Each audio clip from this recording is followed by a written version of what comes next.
Na porta de casa, a paciente com Covid-19 tem sinais vitais avaliados em equipes vermelhas. E ali mesmo faz a consulta com uma médica chamada de RIS.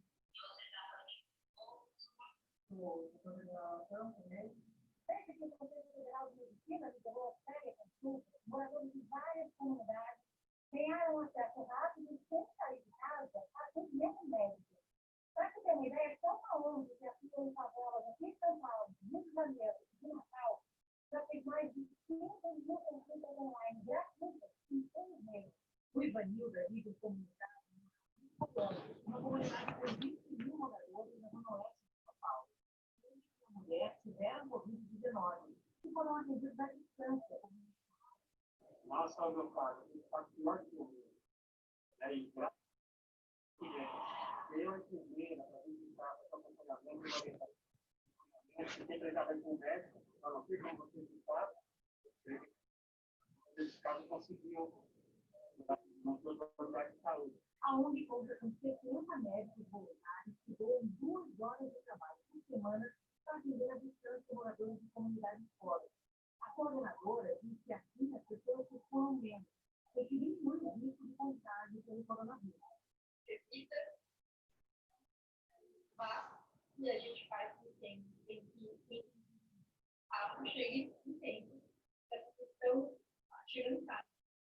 A gente faz em casa e não sai de azul. No meio do hospital, a gente está tendo 96% de produtividade sem precisar de paciente. Quando dizer para ele, no seu caso, vai procurar o consultor mais possível ou chama de família. Na favela de Paraisópolis, uma parceria com o startup registrou 1.000 consultas online gratuitas para a comunidade. Vamos fazer o pedido de unidade, eu vou Paraisópolis agora tem residentes de rua, moradores que monitoram 50 famílias cada um. Quando ele tiver a necessidade de um atendimento, ou ele entra em contato com a doutora, com a comunidade, ou ele usa a telemedicina para buscar uma solução. De forma que ele fica muito rápido, causando ruído, e também existe o congestionamento do sistema de saúde. A Simone mora em Paraisópolis e também teve Covid-19. Nossa, eu fiquei muito assustada, porque eu vou voltar no médico, porque eu sei como ele disse de voltar mais. Ela não precisou ser internada. E foi através de uma consulta online que conseguiu ser livre do último resquício do coronavírus no organismo dela. Uma figura não pode não melhorar. Ela viu que o mastro local melhorou. E falou que realmente era Covid. E passou a medicação, passou o passou o oral também. E realmente, graças a Deus, todo mundo ficou sem sair. Além de evitar o contágio pelo novo coronavírus, o deslocamento até o atendimento médico presencial, né? O Ivanildo, do Jardim Colombo, ele lembra de uma outra vantagem importante, principalmente agora, que a gente está com trabalho, a telemedicina, de graça, ela não cobra, paga passagem de ônibus. Muitas vezes as pessoas acabam tendo, saindo para fazer serviço, para ficar num posto de saúde, em qualquer outro lugar. Exatamente, fora das vezes, quando eu tenho que selecionar um lugar para o outro, nada mais que passar para isso, até outra prática, bacana iniciativa. Essa Rodrigo, a experimentação da Covid-19, por isso, aumentou o centro-oeste de todo o país. No Rio Grande do Sul, o número de funcionários do Estado representa 15 milhões de casos confirmados em todo o Estado. Dos 39.600 gaúchos infectados pelo coronavírus, pelo menos 6 mil trabalham nas políticas. E o segundo não foi assim. Ele está em primeiro lugar, buscar o número de casos, mas o número de populares, Teve um levantamento do Ministério Público do Trabalho, junto às secretarias municipais das próprias empresas, os casos de Covid-19 entre funcionários e funcionários aumentaram 40% nas últimas 3 semanas aqui no Rio Grande do Sul.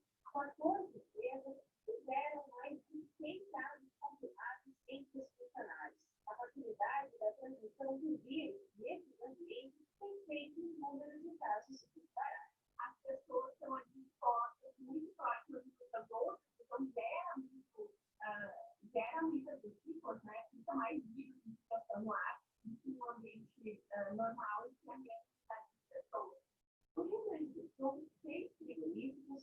foram alvo. 5. Assinaram um termo de ajustamento de conduta de novas regras de segurança contra o avanço da Covid, alterando as rotinas de trabalho.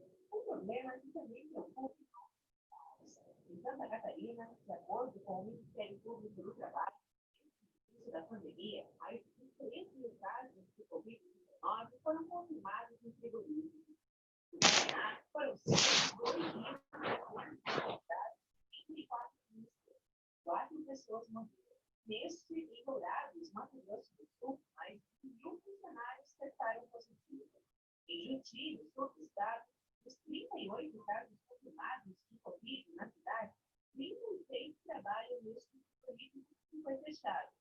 Em Mato Grosso, depois que o funcionário do frigorífico morreu, as maiores indústrias do estado começaram a fazer testes para tentar reduzir o contágio. Eu preciso afastar imediato, não só para mas também por bastante casos porque esse grupo foi do lado do trabalho e também o terminal trabalhador. A Associação de Representantes Frigoríficos afirma que a empresa vem se esforçando para proteger os colaboradores, mas a disparada de casos gerou insegurança não só dentro das indústrias. Em junho, a China suspendeu a importação de três frigoríficos brasileiros. Nós não vamos ter impacto enquanto o número for pequeno, porque de 64 pontos habilitadas, temos 4 estreados mínimos transitoriamente habilitados. Transitoriamente. Nenhum mercado concreto. Então, deixamos de exportar a China, exportamos para outro mercado aberto para o comércio. E aí, os estados estão no momento maior confiança proporcional nas nossas diárias, né? Vamos mostrar aqui a média móvel de 3 estados com comportamento bastante parecido, começando aqui pelo Paraná, que conseguiu controlar a pandemia. Adriano, você tem bônus aí?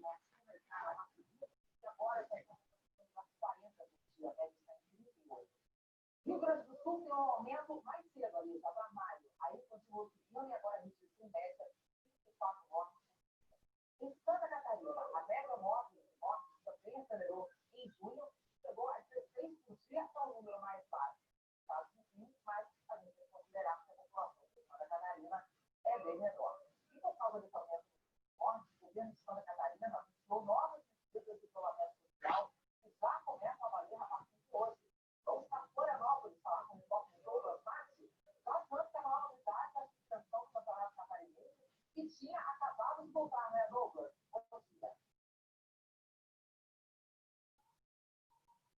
Exatamente isso, Ana. Muito bom dia para você, bom dia para quem nos acompanha. O campeonato catarinense estava sendo disputado há apenas 15 dias e foi novamente suspenso, agora por 14 dias, além de eventos e outras competições esportivas. Essa proibição veio depois de jogadores e até um técnico positivar da Covid-19. Também voltam a ser de todo o território catarinense e cinema, teatro, essas ações estavam oficialmente liberadas desde o dia 5 de julho. A partir daí, houve a prefeitura a decisão de liberar ou não. Agora, não pode mais. A ideia com essas novas medidas é achatar a cultura de vontade e evitar um colapso do sistema sanitário. Para vocês terem uma ideia, a capital vive o pior momento da pandemia. A situação é com graus de alto risco de contágio no coronavírus e a taxa de ocupação de leitos de UTI acima de 90%. Preocupante, né, Douglas? Obrigada pelas suas informações. E o Centro-Oeste é outro foco de preocupação por causa do aumento de casos de Covid-19. Vamos ver aqui 2 exemplos da mega móvel na região. Começando pelo Distrito Federal, que foi um dos primeiros a adotar medidas de restrição, e aí, com isso, segurou a curva nos primeiros meses. Mas também foi depois dos primeiros da queda aí, e aí a média de mortes foi subindo no último dia 10, vai ter 30 mortes por dia, e ontem a média móvel foi 27 mortes por dia. O estado do Goiás conseguiu segurar os números até julho. Aí as mortes dispararam, chegaram a passar acima de 20, e agora estão em 28. Ainda assim, na capital Goiânia, foi virada como iniciar em volta a funcionar hoje, por 2 semanas. Bom dia, pessoal.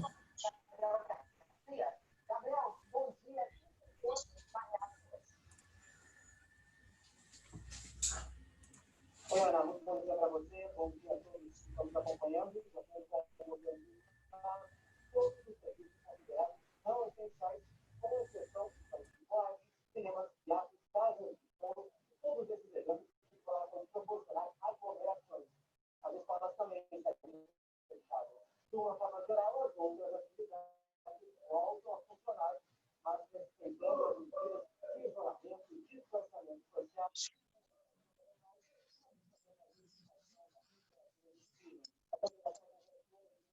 O número de casos de mortes confirmados pela Covid-19 aqui no estado de Goiás cresce aceleradamente.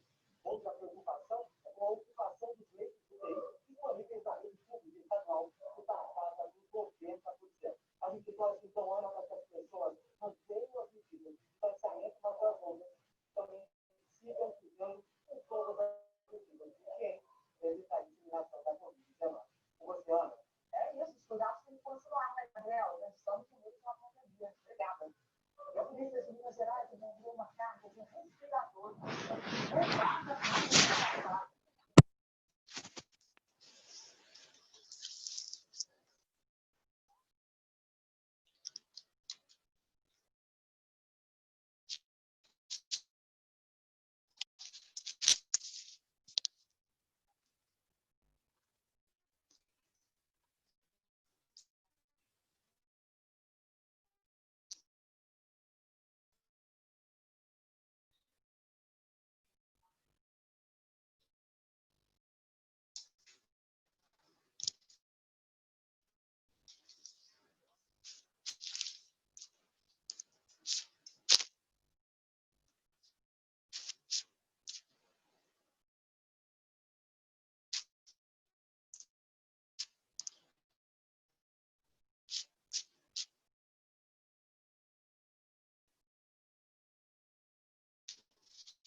Bom dia a todos.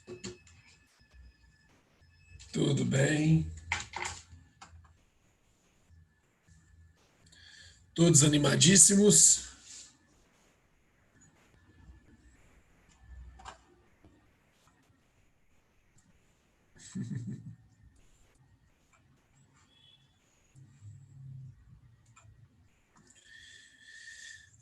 Pessoal, como é que passaram aí esses dias? Se preparando para a prova, né? Que está chegando aí. Como é que está aí, Ítalo, Lucas? A gente vai levando. É preciso força aí, né? Muito. Mas conseguindo lidar com a pandemia? Tudo tranquilo? Saúde física tá tudo ok. Isso é bom. Thaís, bom dia.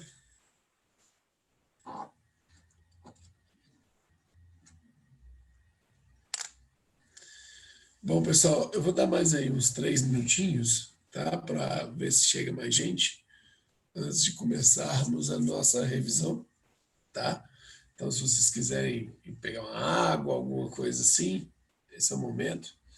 Daqui uns, lá por volta de 9h05, então 3, 4 minutinhos aí, a gente começa, que é bom que dá tempo de todo mundo chegar. Tá joia? Hoje o dia amanheceu um pouco mais friozinho, né? Então a gente demora um pouquinho para dar uma ativada. Se não é o café, eu acho que eu não sobreviveria, não.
Bom, acho que a gente já pode ir começando, tá?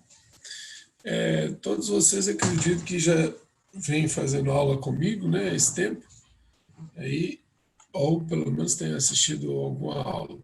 Se for o caso de alguém não ter visto a aula nossa até o momento, tá? Então, deixa eu me apresentar. Bom dia, sou o professor Carlos Eduardo, tá? Professor Dudu, e vou fazer hoje aqui uma revisão geral da matéria, da disciplina nossa de português instrumental, tá?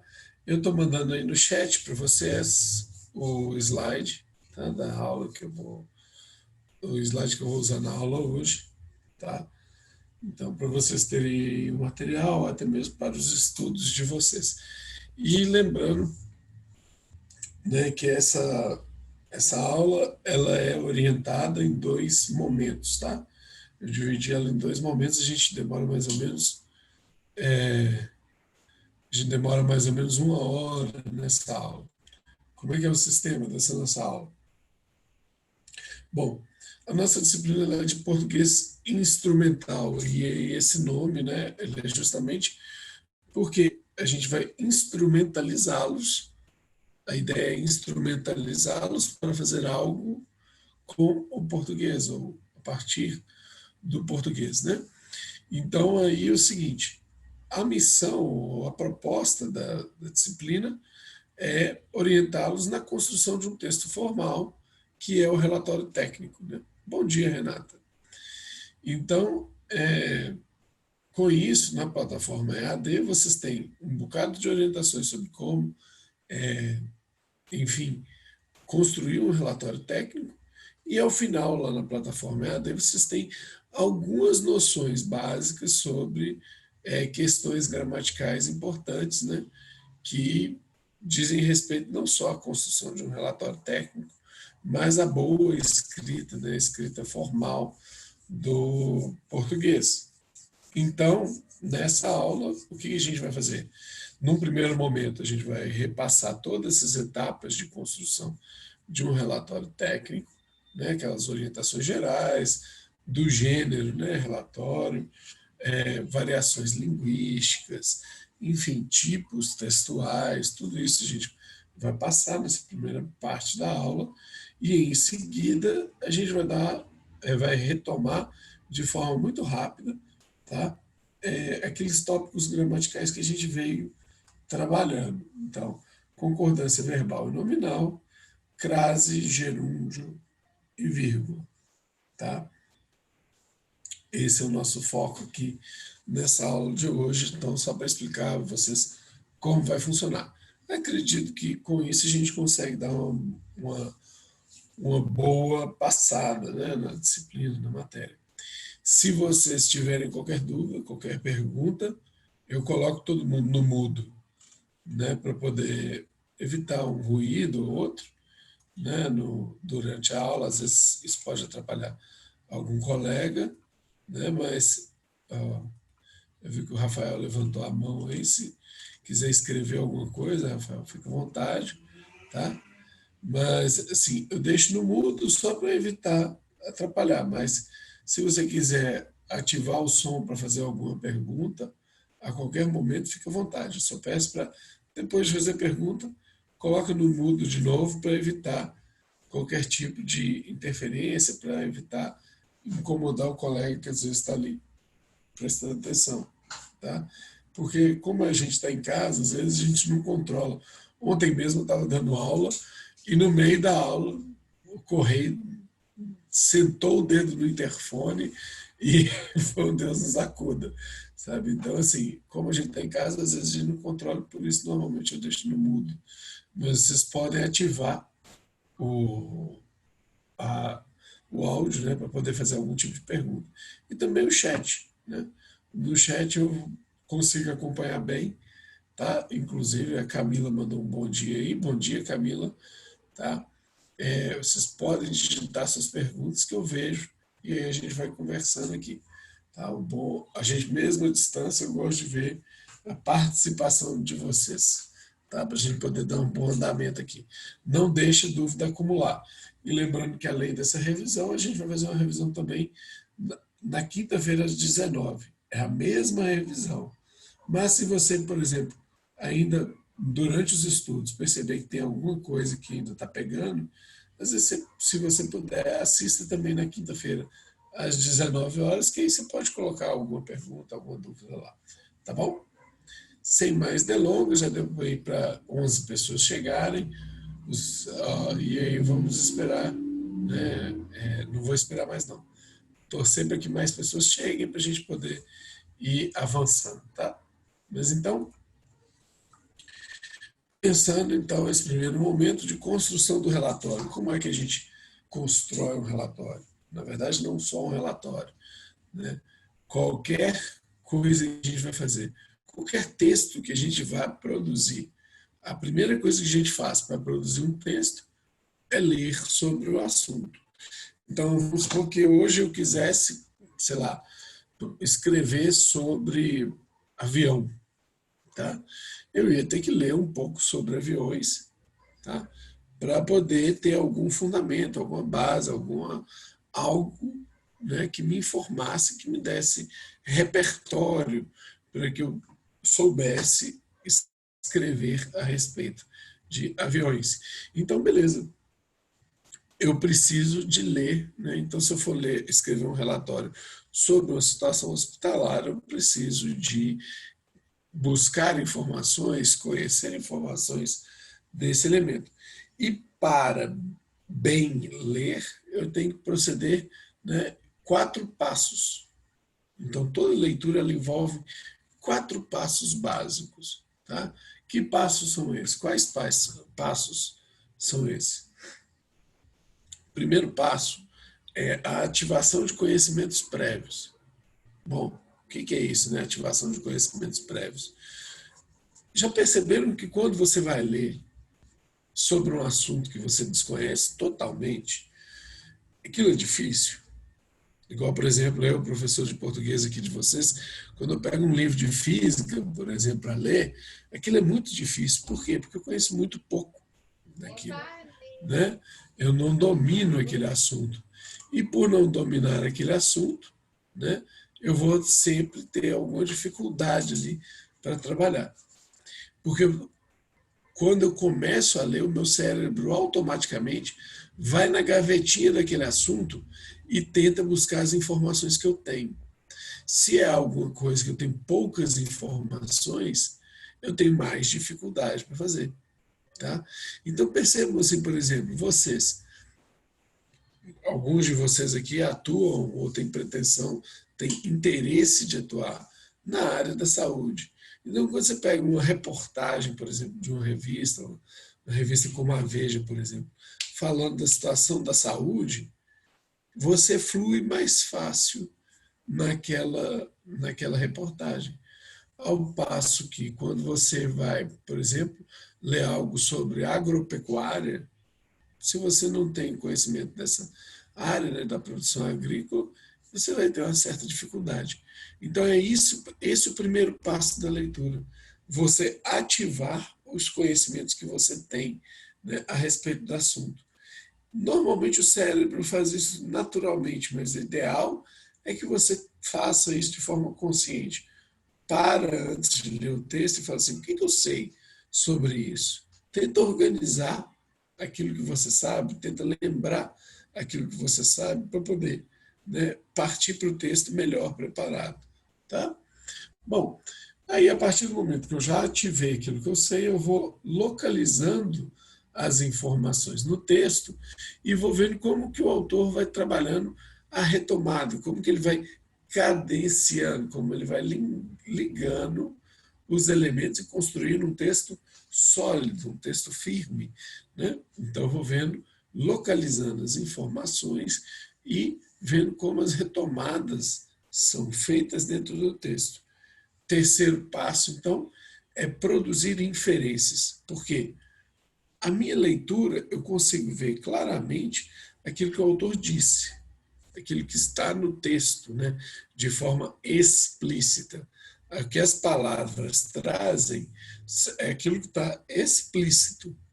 Mas eu tenho que também ter a habilidade, ou procurar desenvolver a habilidade de ler aquilo que está implícito, aquilo que está nas entrelinhas do texto. Eu tenho que ser capaz de produzir inferências. Então, por exemplo, vamos dizer, né, Carlos Eduardo torce para o time de futebol glorioso branco e preto. Vocês, obviamente, sabem que eu estou falando do Atlético, né? O melhor time de Belo Horizonte. Então, daqui a pouco vai ter alguma manifestação no chat, né? Mas então o que acontece? Mesmo sem falar na minha frase Atlético, vocês foram capazes de deduzir isso, tá? Por causa das inferências que vocês produziram. Eu estava falando de futebol, eu estou em Belo Horizonte, estava falando de um time branco e preto, né? Então, por isso, a gente está falando, vocês conseguem fazer a inferência e deduzir que eu estou falando do Atlético. Tá? Então, todo o texto a gente tem que ir além do que as palavras estão dizendo. Às vezes, tem coisas que estão sugeridas no texto. Tá? Bom dia, Patrícia. Então, a gente tem que ir avançando, né? Seguindo, tentando perceber o que o autor deixou nas entrelinhas. Tá?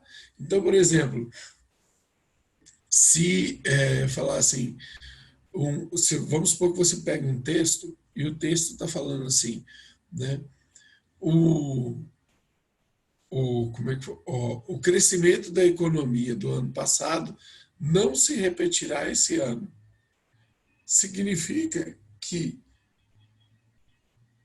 pegando essa frase, o crescimento da economia do ano passado não se repetirá esse ano.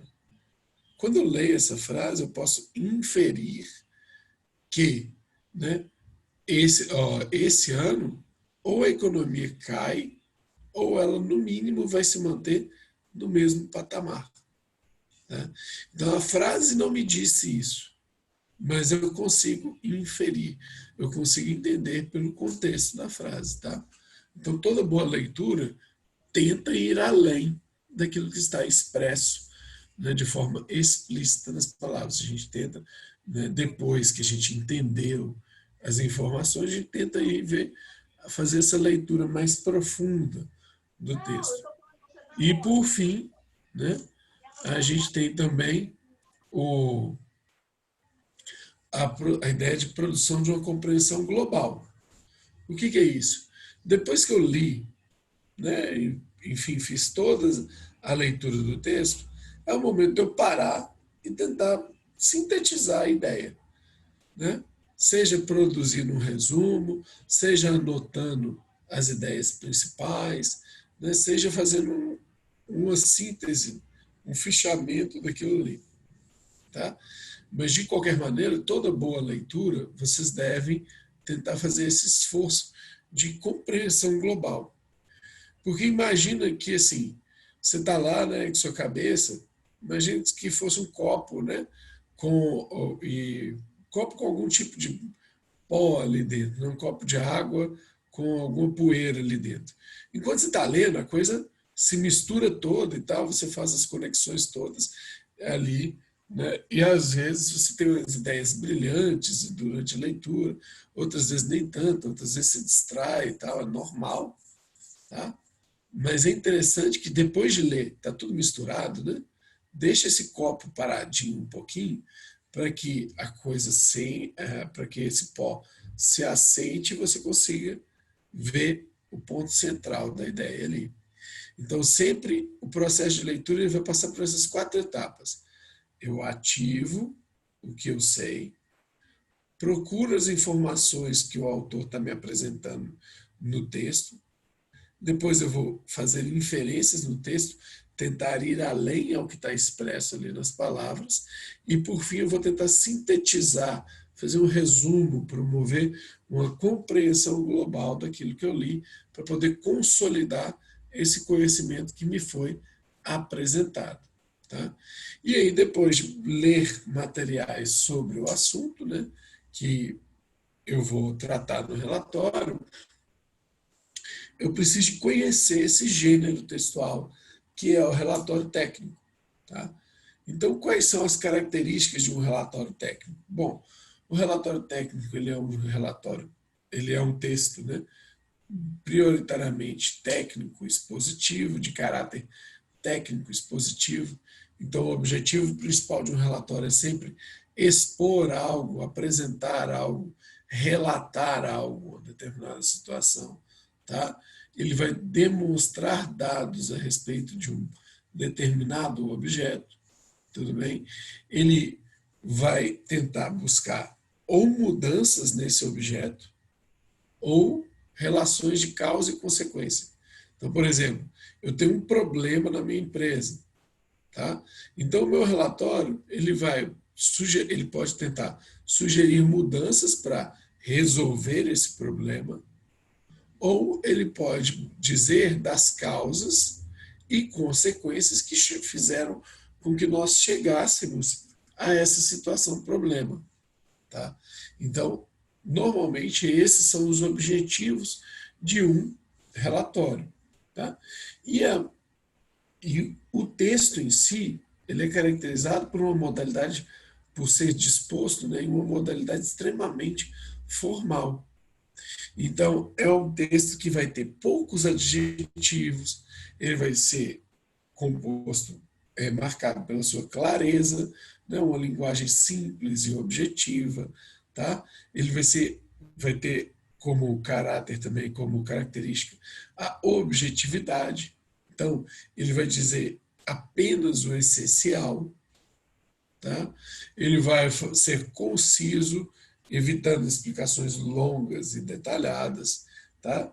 E ele vai ser correto quanto ao uso do português, tá? Então, ele vai se ater a detalhes de concordância, regência, flexão, pontuação. Por isso que a gente viu aqueles tópicos gramaticais, né? Saber fazer boas concordâncias, entender a flexão verbal conforme o sujeito, né? Entender a regência e o uso de crase, que é uma preposição e um artigo, né? Ter um cuidado ali com o uso da vírgula, tudo isso, né, ajuda a construir um bom relatório técnico, tá? Quais são as etapas envolvidas na construção de um bom relatório técnico? Bom, a primeira etapa é o planejamento, né? Você não começa um relatório sem um planejamento. E o que é esse planejamento? Esse planejamento, ele vai me falar o problema que orienta o relatório técnico, porque, né, o relatório técnico, ele sempre tenta abordar um problema que a gente percebe em uma determinada situação. Então, se está numa empresa, por exemplo, então a empresa quer que você faça um relatório sobre um problema de logística que ela está tendo, tá? Então, isso pode ser um fator ali de produção de um relatório. Então, na fase de planejamento, determina-se o problema, tá? E o prazo para a composição desse relatório. Então, é aquela hora que o chefe seu fala assim, olha, eu preciso de um relatório sobre os medicamentos que tem na farmácia do hospital e eu preciso desse relatório para quinta-feira, tá? Então, ele te deu um problema e te deu o prazo de execução. Isso é o planejamento em uma situação cotidiana, né? Uma empresa grande pode ter outros relatórios, né, mais complexos, tá? Mas no cotidiano a gente vai ter uma situação bem simples assim. Olha, eu preciso saber como que está o uso, por exemplo, da roupa de cama nesse setor do hospital, né? Então, isso, como que estão os insumos para essa máquina, tá? Então, entendo que relatório pode ser desde um documento muito complexo, né? Muito, que envolve várias partes de uma empresa, como também pode ser uma situação mais cotidiana, onde você tem que prestar contas e expor determinadas informações para alguém.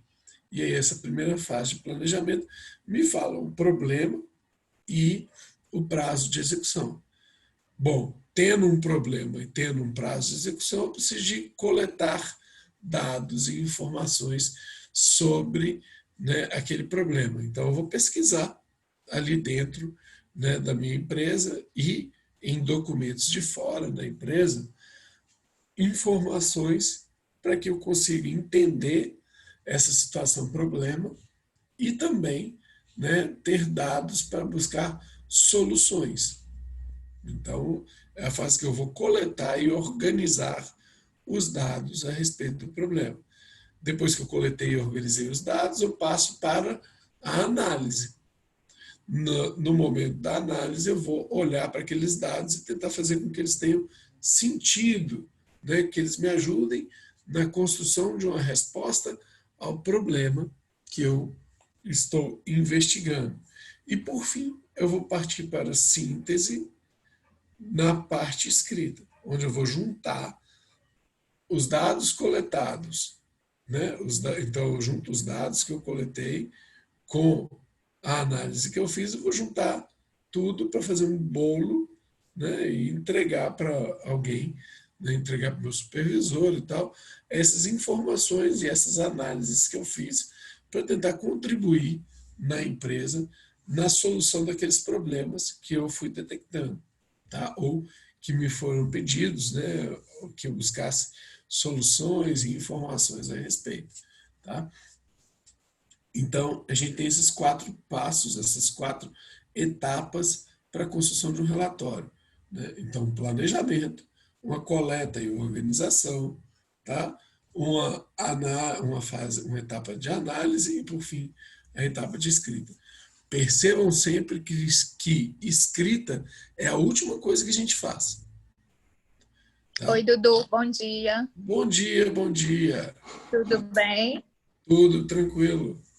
Estou passando aqui rapidinho para pedir esses nossos alunos lindos aqui do Grau para ligar a sua câmerazinha para a gente fazer uma fotinha. Que tal? É ótimo. Eu gostei da ideia. Vamos, pessoal. Animação aí nessa terça-feira, estudando aí, fazendo essa revisão para a prova, para dar mais um passo aí, né? Para dar mais um passo dessa finalização aí do EAD. Apareçam aqui para a gente. Teve um que até saiu. Não acredito. Aqui, bom dia. Bom dia. Eu vou ficar devendo essa foto aí. Por quê? Não. Eu tô até falando com a minha filha que eu consigo chegar atrasada na aula dentro da minha casa.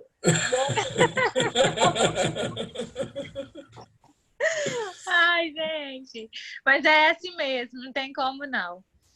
Olha, Não, quem quiser tá participar, muito então, ligue a câmerazinha aí que a gente vai fazer uma fotinha. Quem não quiser participar, tudo bem, não tem problema. Tá? Fica para uma outra vez que a gente for fazer outra fotinha. E eu estou passando aqui só para reforçar com vocês rapidinho também a importância de vocês finalizar a disciplina lá na plataforma EAD. Vocês finalizam lá, né? E aí depois vocês fazem a revisão como está fazendo aqui para fazer a prova, tá bem? Oi, você que está me dando um tchauzinho. A gente vai fazer uma fotinha, tá? Então pode todo mundo fazer uma posezinha. Igual eu toda descabelada, gente. Como que aparece aqui para fazer uma foto desse jeito? Cara, de ontem. Não, Aí vamos fazer uma fotinha aqui. Esse cabelo meu pandêmico só faz crescer. Olha pra você ver, gente, meninas que estão aí, que desigualdade, a gente fica aqui, ó, fazendo cronograma capilar para ver se o cabelo cresce. Na quarentena o cabelo tá do mesmo jeito, nosso professor aí, com esse cabelo lindo, crescendo, colado, e o nosso aqui, ó, parado, estagnado, mas tá bom. Pode fazer fotinha então? Todo mundo tá já de posezinha? Então vamos fazer a fotinha, gente. Diga um abacaxi. Abacaxi. Obrigada, gente. Muito obrigada. Vou deixar vocês estudarem agora. Não vou mais perturbar vocês. Obrigada. Boa aula, viu, Dudu? Obrigado, Gabi. Tchau. Tchau. Gente. Obrigada. Bom, pessoal, vamos então retomar, né? Agora que eu já assustei vocês com essas fotos minhas aí. Mas vamos lá, né? Então, retomando aqui, a gente está falando das etapas de construção. Então, a primeira fase a gente, né, planeja, coleta informações, analisa essas informações e, por fim, escreve. Tá? É muito comum, às vezes, a gente ver o pessoal que, às vezes, acha que vai escrever igual, sei lá, igual um Chico Xavier. Né? Ele vai sentar na mesinha, vai baixar uma inspiração e a pessoa vai escrever o texto de uma vezada. Não é assim, gente. Todo texto envolve um planejamento, tá? Envolve uma programação. Pensa a lista de compras que você vai fazer, né? Que é um texto mais simples que a gente produz. Você não pega simplesmente, senta na mesa e começa a escrever itens de forma aleatória. Você vai na sua despensa, você olha no armário, enfim, você primeiro se organiza, coleta, vê o que está faltando, para depois colocar isso no papel. Um relatório, por que ele seria diferente? Né? Não tem como. Então, a gente sempre começa com planejamento, com a coleta de dados, com a análise desses dados e, por fim, por último, a escrita. Tá? Quando a empresa é grande, a gente tem divisão de atribuições. Então, quem planeja é a empresa, quem coleta os dados são os pesquisadores, quem faz a análise desses dados são os pesquisadores e o relator, né, aquela pessoa que vai escrever. Então, junta esses dois setores ali para poder analisar as informações e, por fim, a escrita que fica a cargo do relator do relatório. Tá? Então, existe a possibilidade da divisão de tarefas em um relatório. Tá?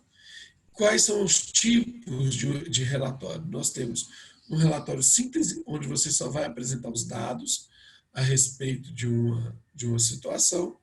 Tá? Esse relatório síntese ele busca resultados objetivos e imediatos, tudo bem? Então, ele só vai trazer os dados ali para uma ação pontual da empresa. Tá?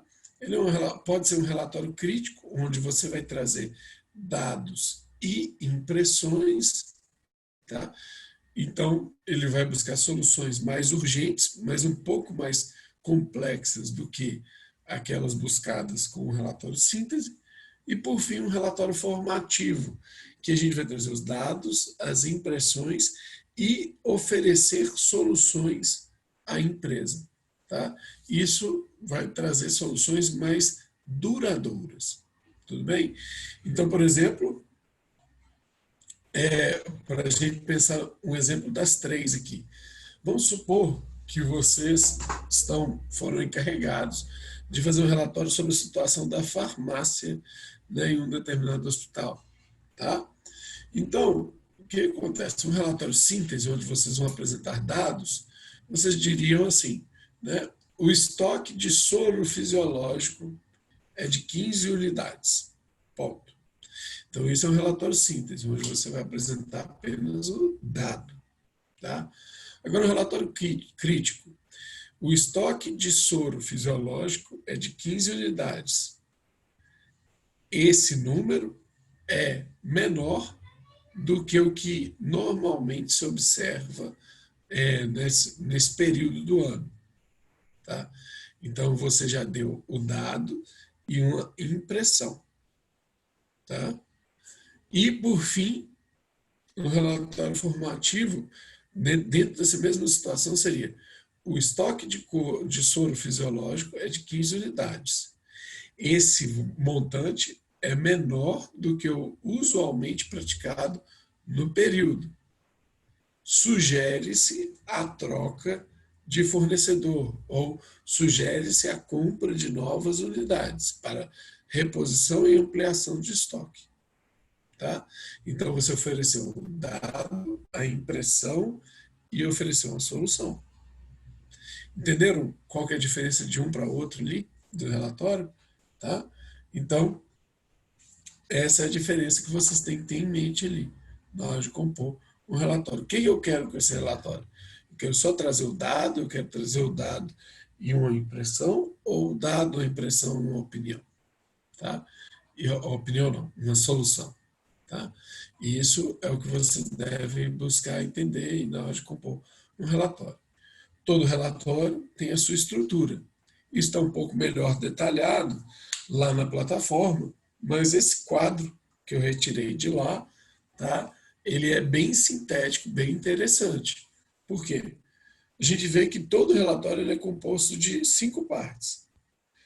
A gente tem as partes pré-textuais, as partes textuais, e dentro dessa parte textual a gente tem introdução, desenvolvimento e a conclusão, tá? E por fim a gente tem os elementos pós-textuais. Então, de cara, o que é mais importante no relatório é o texto, né? Porque tudo é o pré-texto, o texto e o pós-texto. Então, o texto é o que é o mais importante dali, né? E aí, o que acontece? O elemento pré-textual, que normalmente é composto de folha de rosto e sumário, ele vai trazer a organização estrutural do relatório. Tá?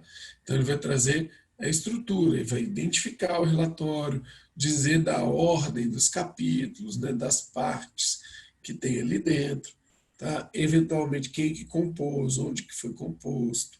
Tá? Então, tudo isso vem ali logo na introdução do relatório, né? Na introdução, não, no elemento pré-textual do relatório. E aí vem o texto propriamente dito.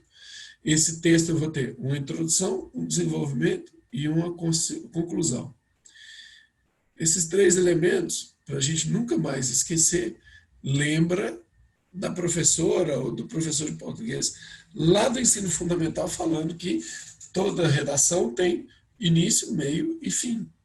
É basicamente isso, né?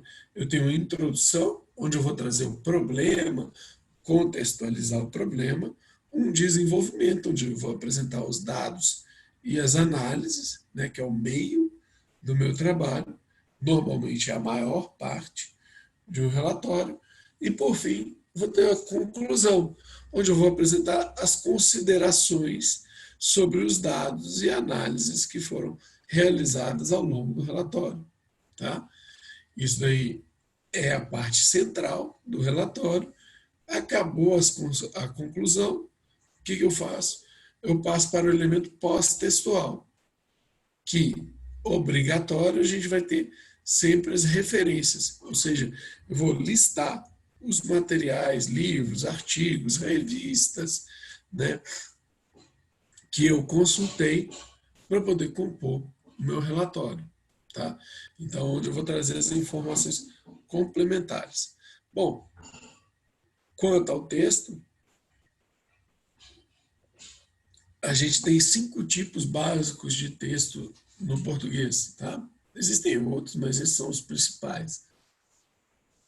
Então, a gente tem a narração, a descrição, a exposição, a argumentação e a injunção.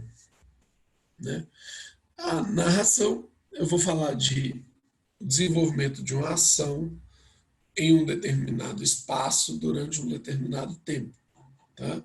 Então, não sei o que é narração, professor. Lembra de histórias de conto de fadas. Lembra aí, por exemplo, história da Chapeuzinho Vermelho.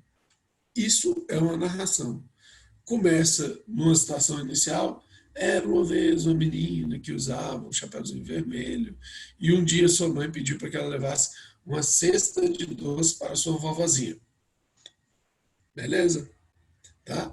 Aí essa história vai se complicando até chegar num clímax, né, num ponto alto, e dali para frente a história caminha para o desfecho. Né? Então, isso é a narração. O desenvolvimento de uma ação, tá? Num determinado período de tempo e em um determinado espaço.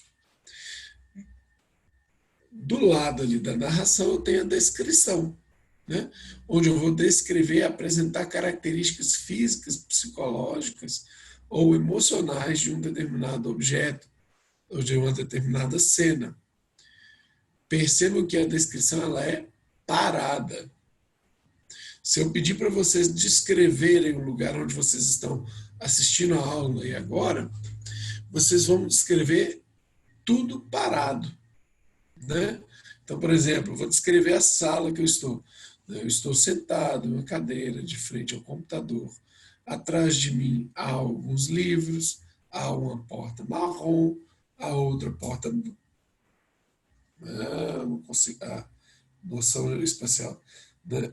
Há uma porta branca, né? Há uma parede branca atrás de mim. Tudo isso é uma forma de descrever, né, a situação. Percebo que está tudo parado na minha descrição. Então, a descrição ela apresenta características físicas, psicológicas ou emocionais de um objeto, de uma pessoa, de uma cena, né, de um quadro, tá? Então, eu vou trazer adjetivos, enumerar verbos de estado, né? Mas ela sempre tem a ver com uma cena, ela me sugere sempre uma cena parada. Para ter um contraste rápido, a narração, ela me parece um filme, a descrição, ela me parece uma foto, tá? É essa a diferença básica entre um e outro. Depois eu vou ter a exposição, onde eu vou trazer dados a respeito de uma determinada situação. Então, por exemplo, a matéria de jornal, tá? A gente estava, logo cedo, teve os jornais da manhã aí, né? O Bom Dia, etc. Então, naquele texto jornalístico, ele é caracterizado por esse aspecto expositivo, tá? Então, ele vai trazer dados e informações a respeito de uma determinada situação. O que é contrário, o que é diferente da argumentação. A argumentação, o autor traz uma tese, traz uma ideia, traz uma determinada opinião, e os dados que ele trouxer vão ser sempre para defender ou valorizar essa ideia que ele está apresentando. Tá? Então, os dois são encontrados no jornal, tanto a exposição quanto a argumentação. Só que uma é diferente. A exposição você encontra nas matérias jornalísticas. A argumentação você encontra nas colunas de opinião. Então, por exemplo, né, vamos pensar assim, você está assistindo lá um jornal hoje, por exemplo, e aí vem uma reportagem sobre a situação política. Essa reportagem ela vai ser um texto expositivo, que vão expor dados sobre a política.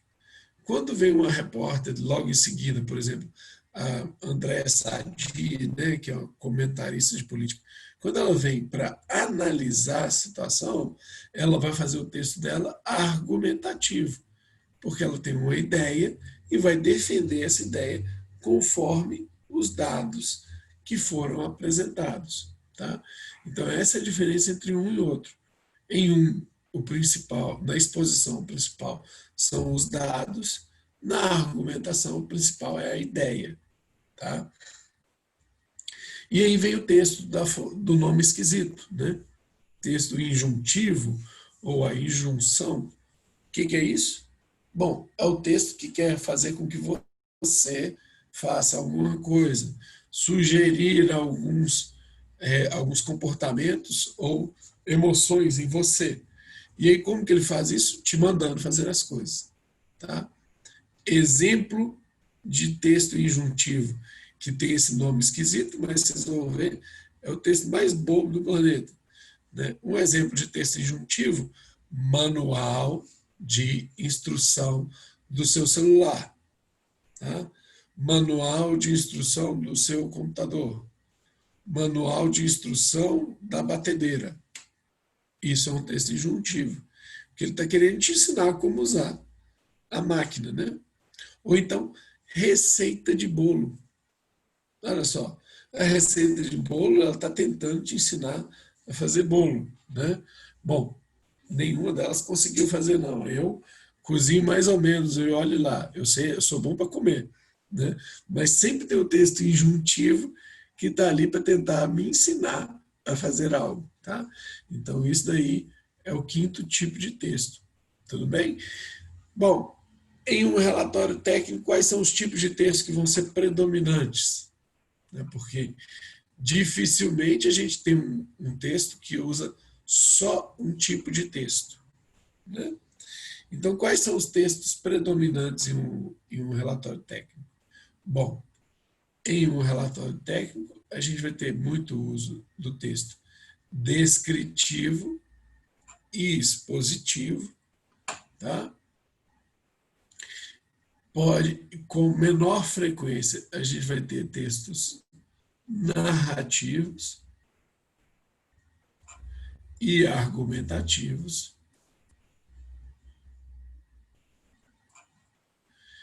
E o texto injuntivo, a gente só vai ter quando o relatório for aquele que estiver apresentando soluções, aquele texto que for apresentar soluções, né?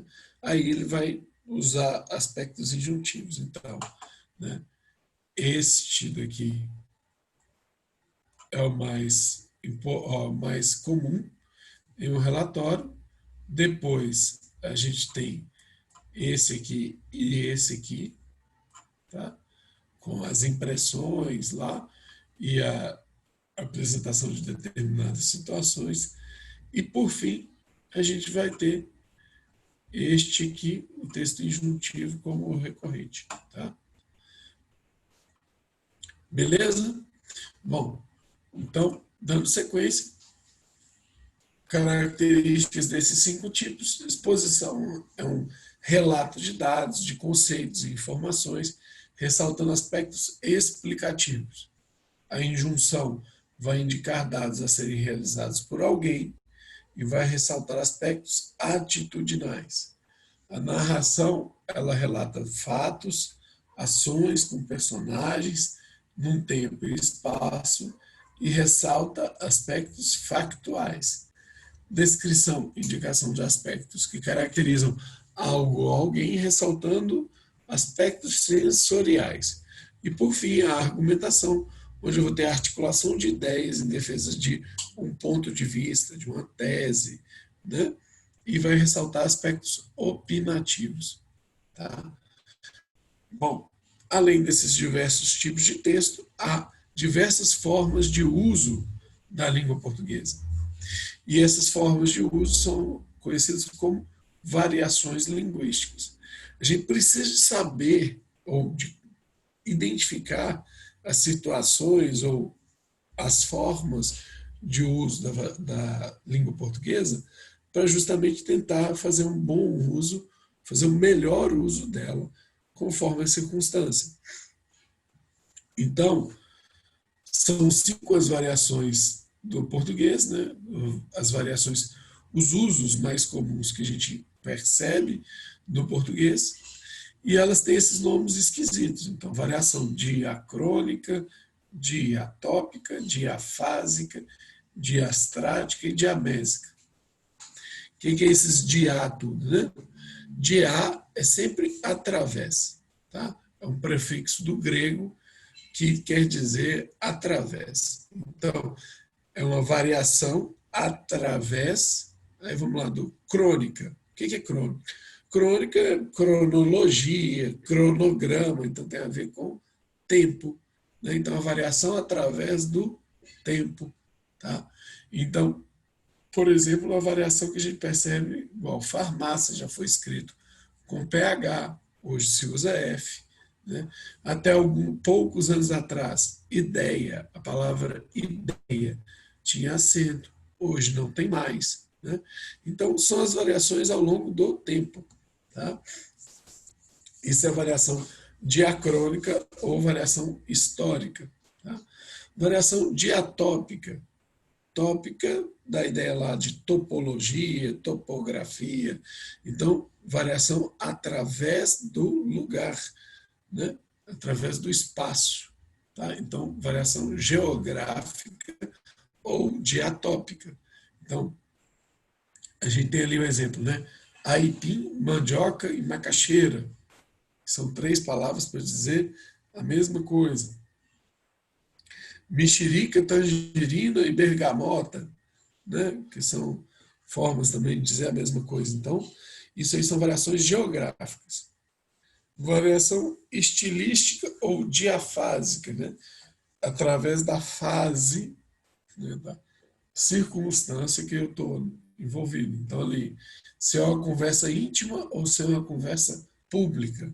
Tá? Se você estiver contando o seu dia no trabalho para o seu chefe, você vai contar de um jeito. Se você contar isso para a sua esposa, o seu marido, o seu companheiro ou companheira, né? Você vai contar de um jeito totalmente diferente. Porque uma conversa pública a gente conduz de uma forma, uma conversa íntima, uma conversa privada, a gente conduz de outra. tá? Variação diastrática, né? O extrato social, através do extrato. Então, a língua varia conforme o extrato, conforme a classe social. O maior exemplo disso são as gírias. Tá? As gírias têm a ver com a circunstância social específica. Né? Então, normalmente, jovens, adolescentes, da periferia ou não, né? Que normalmente fazem uso de determinadas palavras e expressões, até mesmo para se rebelar contra as normas do português padrão, tá? Apresentando alternativas de sentido. Então, tudo isso, né, é uma variação diastrática. Por fim, a diamésica, né, que vai ser através do meio que eu estiver falando, que eu estiver utilizando para me comunicar. Então, se eu estou escrevendo um e-mail, eu vou fazer essa comunicação de um jeito. Se eu estiver escrevendo no WhatsApp, né, eu vou fazer de outro jeito. Se eu estiver comunicando via através da forma oral, né, igual a gente está aqui nessa aula, eu vou fazer de uma outra forma, tá? Então, sempre existem as maneiras distintas de apresentar, né, um registro, tá? Então, conforme a forma que eu estiver apresentando, o modo, né, que eu estiver apresentando. Tá? Todo relatório deve ter um cuidado com a linguagem empregada e cuidado com o tipo de linguagem utilizada. Então, tem que ter cuidado com o léxico, né, que é o conjunto das palavras empregadas. Eu preciso ter cuidado com a estrutura gramatical, preciso ter cuidado com o uso de frases diretas, curtas e objetivas, preciso ser claro e conciso, tá, a respeito das informações transmitidas e preciso de observar a adequação, observar de forma adequada, né, a regência e a concordância apresentados. Tá? Normalmente, a gente usa o registro culto, o registro padrão, em textos escritos, e uso a apresentação coloquial em relações cotidianas. Tá? Então, por exemplo, a gente tem ali, né, 9 horas, apresentou queda da própria altura durante o banho de aspersão. Então, um determinado enfermeiro ou enfermeira registrando uma determinada situação hospitalar. Né? Isso é um relatório, tá? Curtinho, breve, mas a pessoa está relatando uma determinada situação. Tá vendo? É tudo muito conciso, muito preciso, objetivo, trazendo as informações sem detalhes desnecessários. Tá? Então, esse pequeno trechinho é um bom exemplo de um relatório que tem um cuidado com a linguagem e com o tipo de linguagem utilizado. Tá? Finalizando, então, qual que é o procedimento? Antes de escrever um relatório, elaboro esquemas, organizo as ideias, uso prioritariamente frases diretas e completas, com a estrutura sujeito, verbo, complemento. Tá? Vou priorizar a coesão e a coerência do texto, amarrando bem as ideias, deixando tudo bem costuradinho, bem consolidado, e aplicar ou observar de forma correta, né, a concordância verbal e a nominal. Concordância verbal é a relação entre sujeito e verbo, e concordância nominal é a relação entre substantivo e adjetivo, principalmente. Tá? Esses são os passos básicos para a construção de um relatório.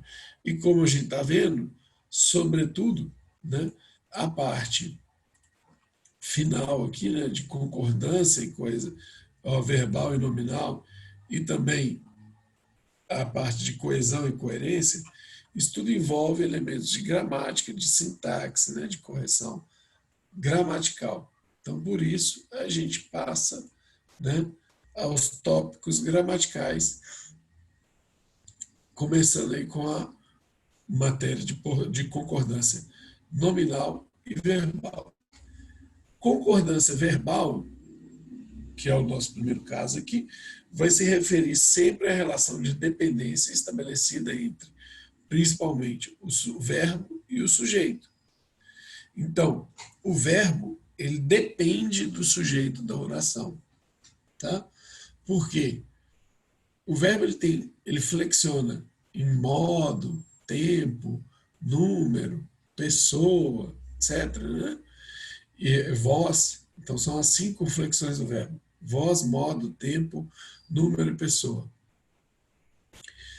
Esses 2 últimos elementos aqui, número e pessoa, dependem do sujeito da oração. Tá?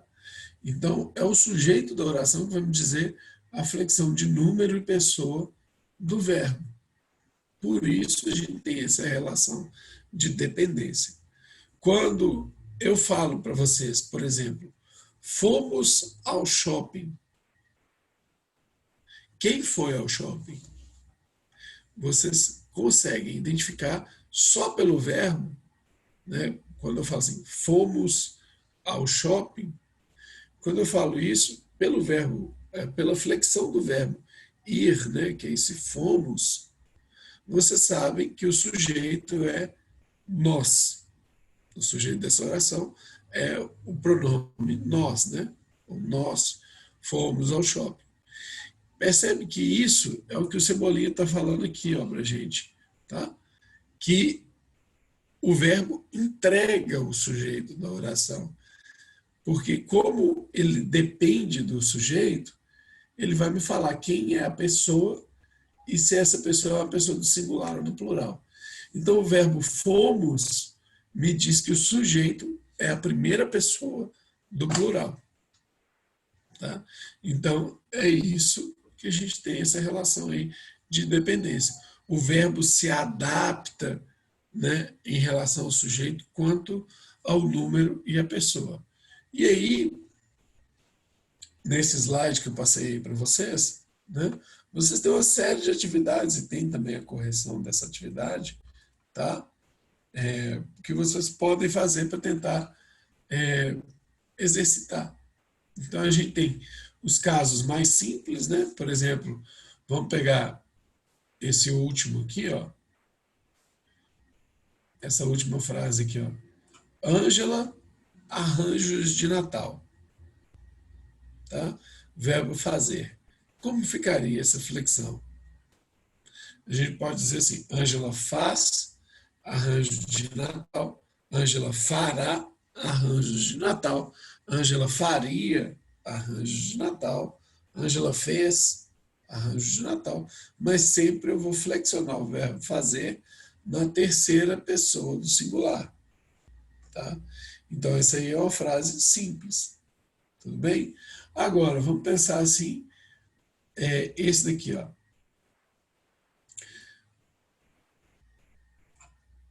Foi muito bonita a cerimônia. Ao final, mais de um celebrante, verbo cumprimentar.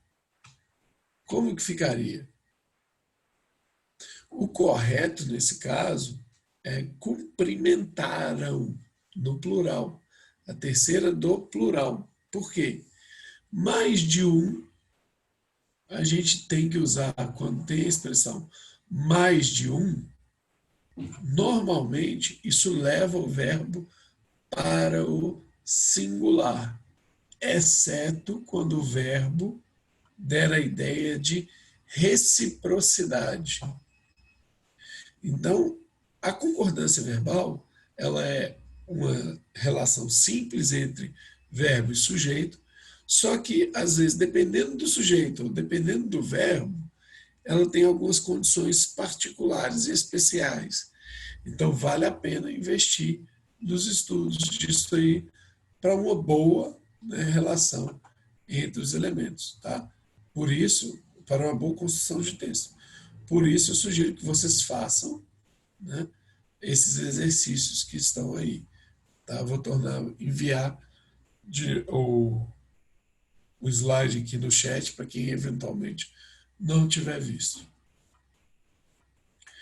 E depois da concordância verbal, tem a concordância nominal. Tá?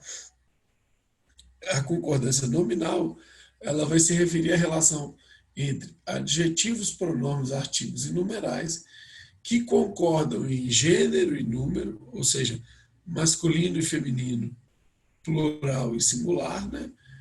Então, adjetivo, pronome, artigo e numeral concorda em gênero e número com os substantivos determinados. Eu marquei ali principalmente a ideia de adjetivo e substantivo, porque é aí que a gente vê mais a relação nominal, né? A concordância nominal. Então, por exemplo, né, eu posso dizer a tampa preta, tá? Tampa, substantivo, preta, adjetivo, um tem que concordar com o outro. Se fosse o tampo, né, o tampo de um vaso, por exemplo, o tampo preto, a tampa preta, porque a tampa é feminino, né, o tampo é masculino. Né? Da mesma maneira, eu posso dizer o carro amarelo, a flor amarela. Né? Então, essa é a relação de concordância nominal, tá? Que a gente tem que tomar cuidado, prestar atenção. Da mesma maneira, tem aí uma série de exercícios para vocês poderem fazer, tá? Nesse slide.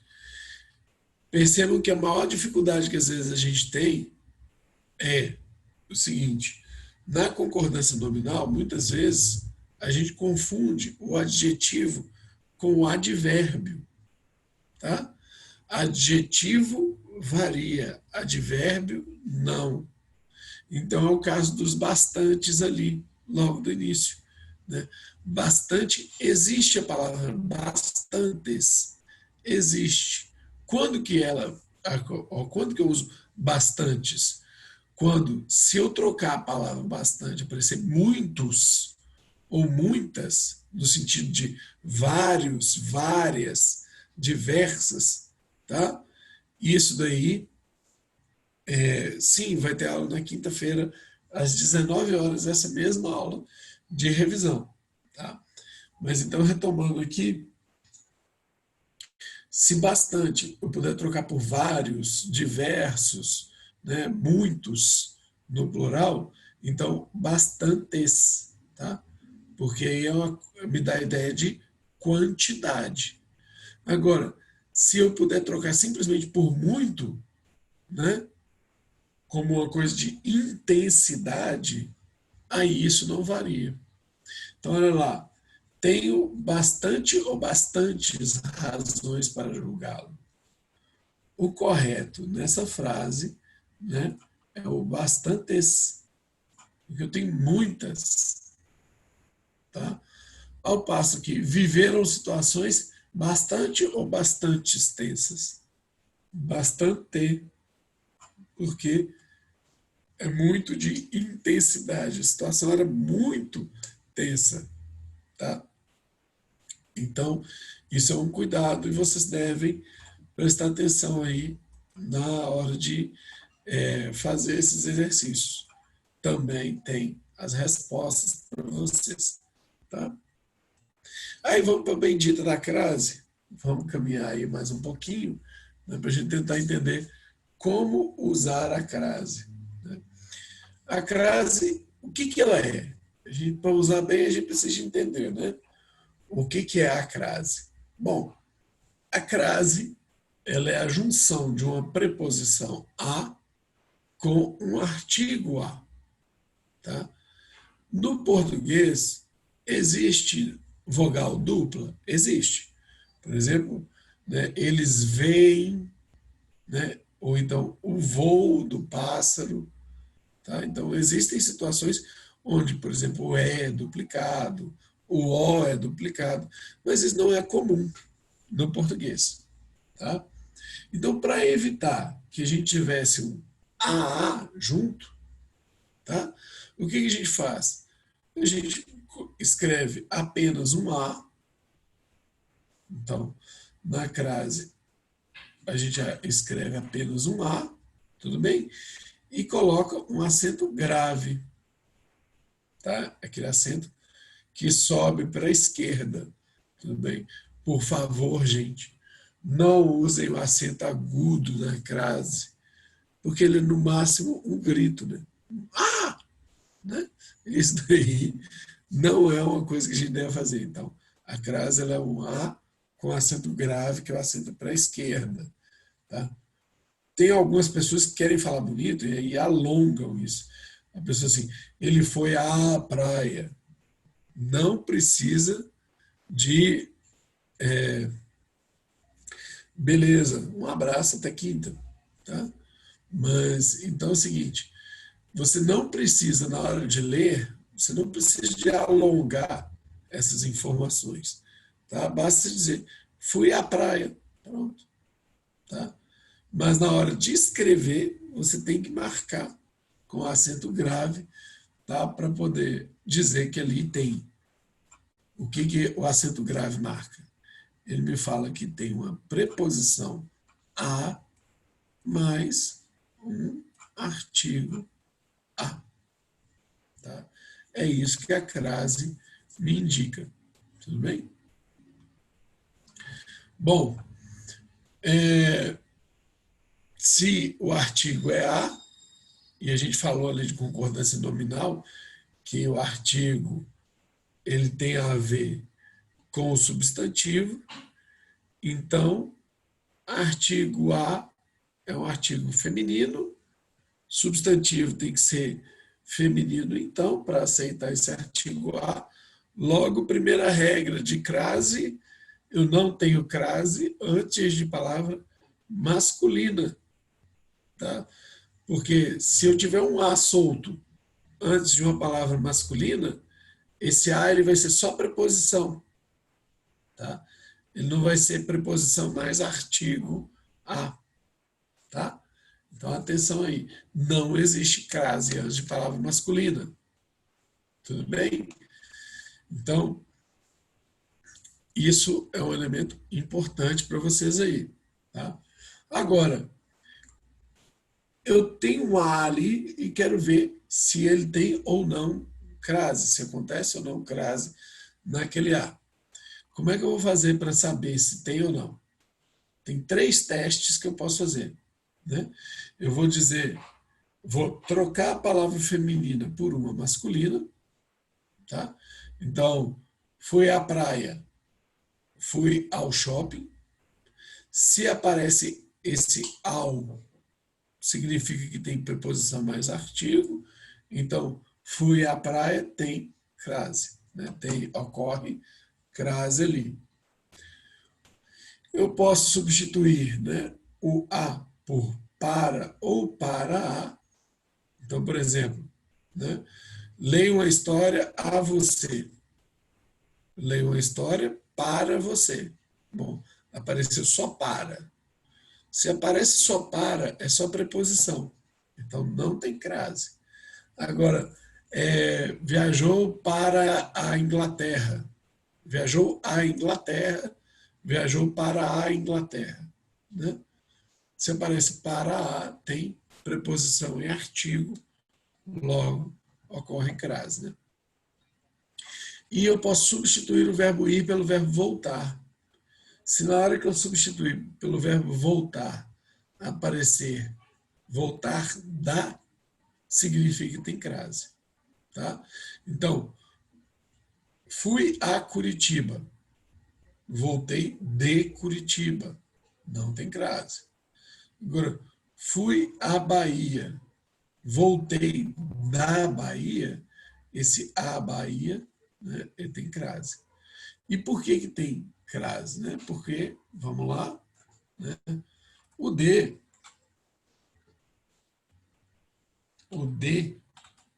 ele é preposição. Da é justamente a preposição de mais o artigo a. Tá? Então, por isso que quando a gente substitui o verbo ir pelo verbo voltar e aparece voltar da, ele tem crase, porque aí, nesse caso, eu vou ter, né, uma preposição mais artigo. E é isso que caracteriza a crase. Tá? Opa. Agora, tem que chamar a atenção para vocês para 6 eventos, onde não acontece crase de forma alguma.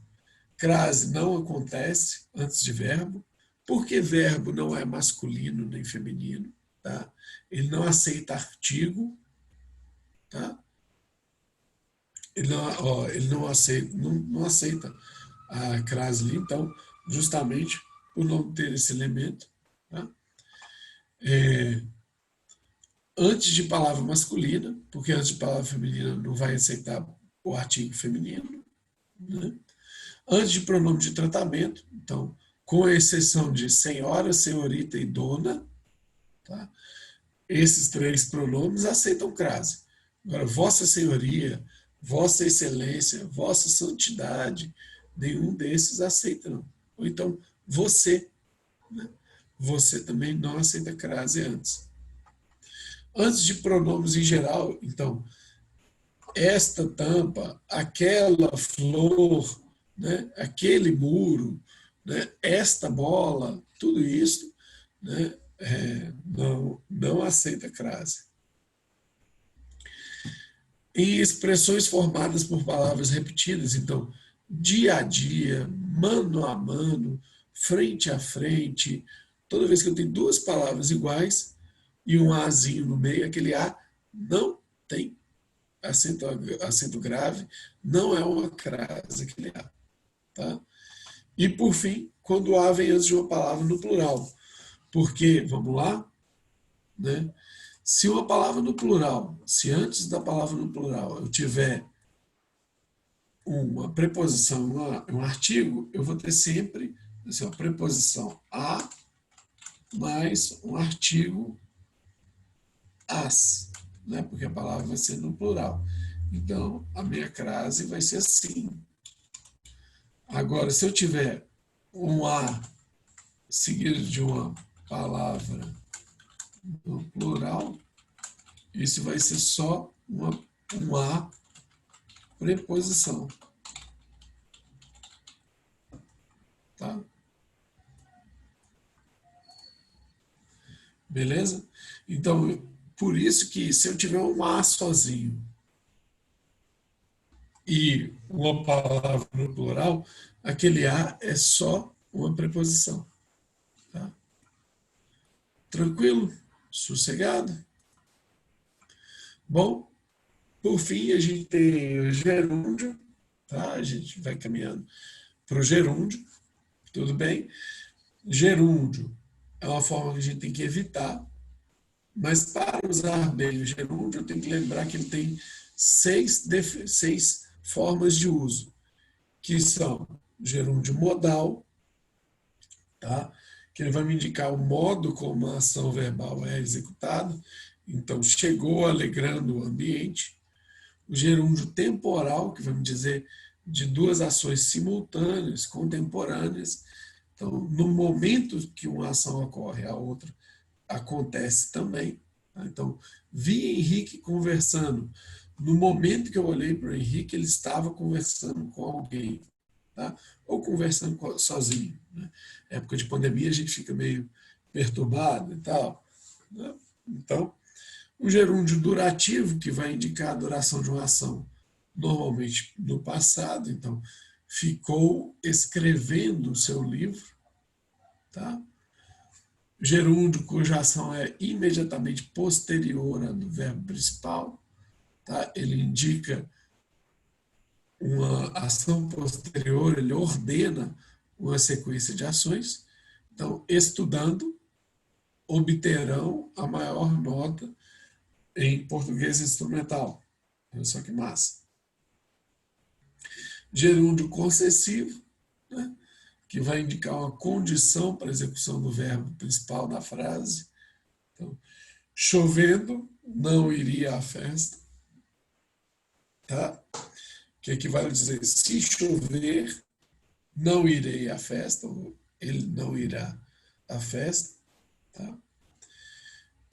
E o gerúndio explicativo, que vai explicar a razão ou o motivo de execução da ação principal. Então, vendo que a suspensão não funcionava, o piloto chamou o mecânico. Tá? A vírgula, dentro dos nossos tópicos gramaticais, aí essa aí talvez seja o que mais perturba a gente, né? Como usar a vírgula para separar termos que possuem mesma função sintática, para isolar o vocativo. O que é o vocativo? É aquele sujeito que você invoca, né, para a sua fala. Então, por exemplo, quando a gente fala assim, bom dia, Thaís. Né? Quando eu falo isso, Thaís é um vocativo, porque eu estou invocando a Thaís para minha conversa. Né? Posso dizer assim, olá, Lucas. Lucas também funciona como um vocativo. Então, toda vez que eu chamo alguém para minha conversa, né, isso é um vocativo. Tá? Serve para isolar aposto e, eu vou pular aqui do aposto para essa parte aqui, para isolar orações adjetivas e explicativas, porque os dois têm mais ou menos a mesma função. Tá? Tanto o aposto quanto as orações adjetivas explicativas têm a função de explicar elementos da frase. Então, por exemplo, São Paulo, a maior cidade brasileira, tem conhecido a estabilidade nos números de Covid. Então, a oração é: São Paulo tem conhecido a estabilidade nos casos de Covid. Tá? Agora, a maior cidade brasileira é um aposto. Ele está explicando o que é São Paulo. Tá dando uma característica de São Paulo. Entendeu? O que é uma oração adjetiva e explicativa? Então, eu posso dizer assim, né? O garoto que jogava bola todos os dias pela manhã corria na avenida à tarde. Esse que jogava bola todos os dias pela manhã é uma oração adjetiva explicativa. Ou seja, ele está explicando que garoto é esse e dando um adjetivo dele. Era um cara que jogava bola todo dia pela manhã. Tá? Então, esses elementos têm de vir isolados na frase. Tá? Assim como o vocativo. Bom, isolar termos antecipados como complemento ou adjunto. O que é isso? Uma frase, eu já falei com vocês, né? Uma frase a gente sempre deve tentar fazer com que ela tenha essa ordem: sujeito, verbo e o complemento. Tá? Essa daí é a estrutura básica de uma frase. Agora, se eu alterar isso daí, por exemplo, se eu colocar um sujeito, complemento e verbo, né, esse complemento ele tem que vir isolado entre vírgulas. Tá? Então, é isso que vocês devem prestar atenção. Então, por exemplo, na frase, né? Como é que é? Uma bela garota eu vi ontem.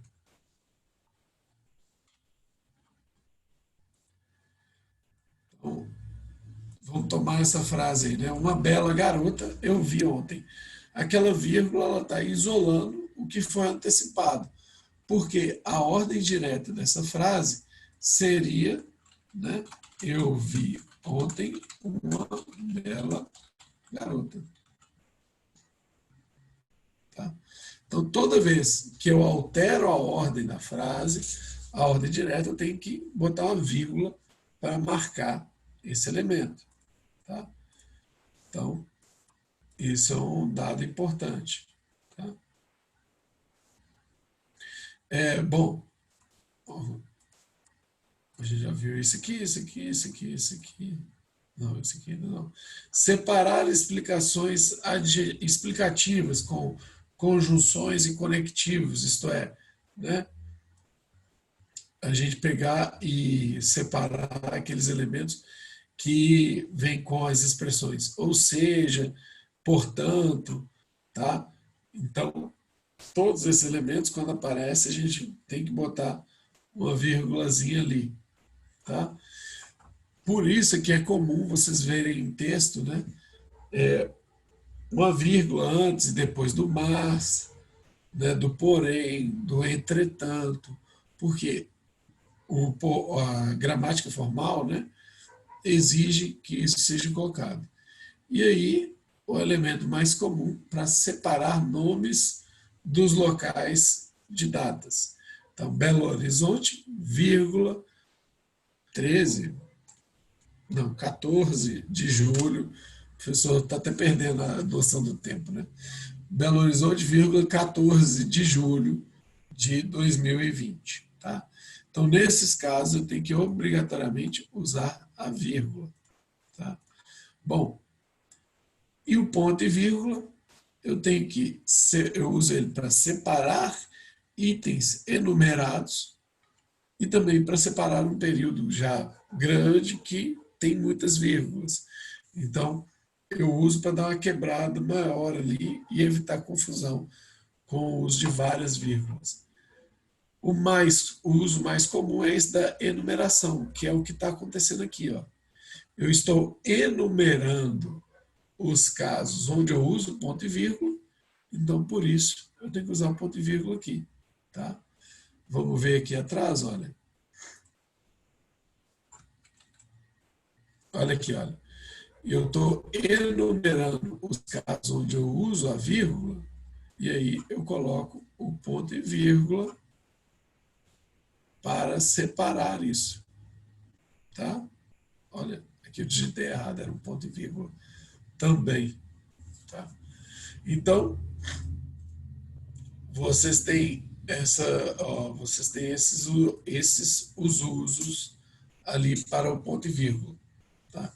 É mais comum do que parece a necessidade da gente usar ponto e vírgula. Então, por exemplo, né, eu preciso de dizer, são 5 os tipos textuais mais comuns: narração, ponto e vírgula, descrição, ponto e vírgula, argumentação, ponto e vírgula, exposição, ponto e vírgula, e injunção, ponto.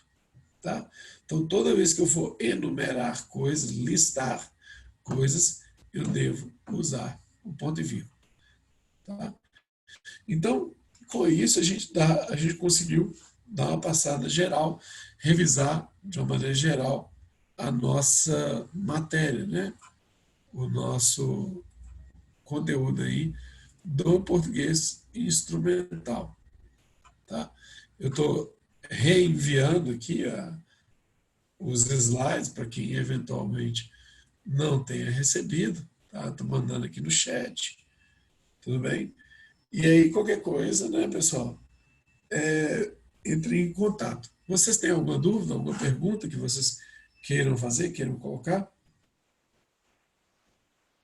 Quem quiser ativar o áudio, pode ficar à vontade também. Vou fazer a pergunta aí.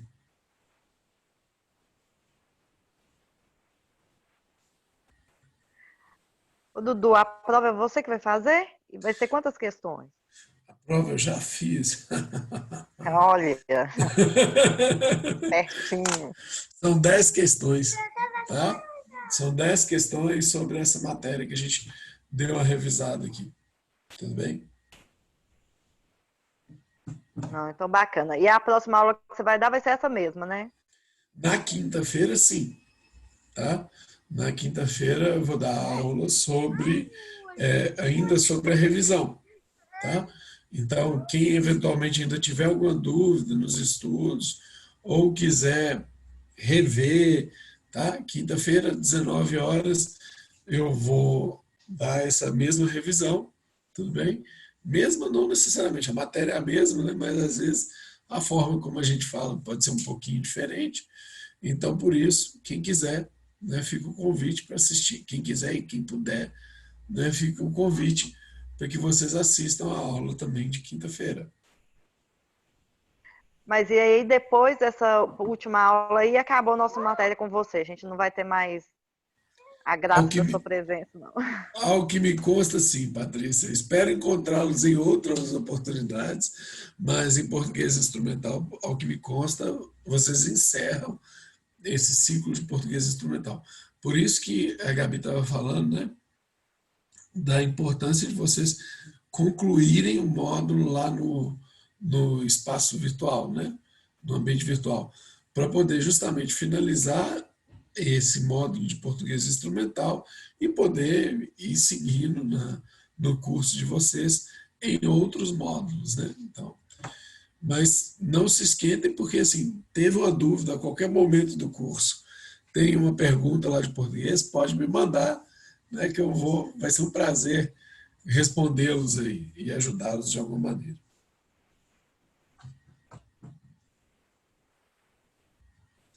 Beleza? Alguma outra pergunta, pessoal? Então, da minha parte, obrigada e até mais. Até mais, Tchau para todo Patrícia. mundo. Bons estudos aí, então, pessoal. Até breve, tá? Qualquer coisa, entrem em contato. Não precisa de hesitar ali, né? Qualquer coisa, estou às ordens. Não, não são tantas assim, não. Então, tem algumas, mas não são muitas, não. Tá? Ô, Rayane, eu que agradeço. Tá? Espero revê-los em breve. Tá?